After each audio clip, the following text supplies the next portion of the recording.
കുടിയേറ്റം അനിയന്ത്രിതമായി തുടരുന്നതിനിടെ താൽക്കാലിക താമസക്കാരുടെ എണ്ണം 28 ലക്ഷമായി ഉയർന്നു.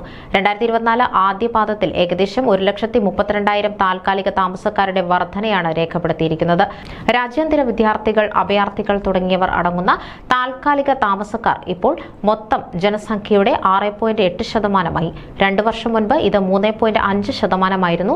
ആദ്യപാദത്തിലെ കണക്കനുസരിച്ച് 2 വർഷത്തിനിടെ ഏകദേശം 60% വർധനയിൽ പഠന വർക്ക് പെർമിറ്റുകൾ കൈവശമുള്ള താൽക്കാലിക താമസക്കാരുടെ എണ്ണം 10 ലക്ഷമായി. അതേസമയം വർക്ക് പെർമിറ്റ് മാത്രം കൈവശമുള്ള താൽക്കാലിക താമസക്കാരുടെ എണ്ണം ഇപ്പോൾ 13 ലക്ഷം കവിഞ്ഞു. 2 വർഷത്തിനിടെ 152% വർധന. ഈ വ്യക്തികളിൽ പലരും ബിരുദാനന്തര വർക്ക് പെർമിറ്റ് നേടാൻ കഴിഞ്ഞ മുൻ രാജ്യാന്തര വിദ്യാർത്ഥികളാണ്.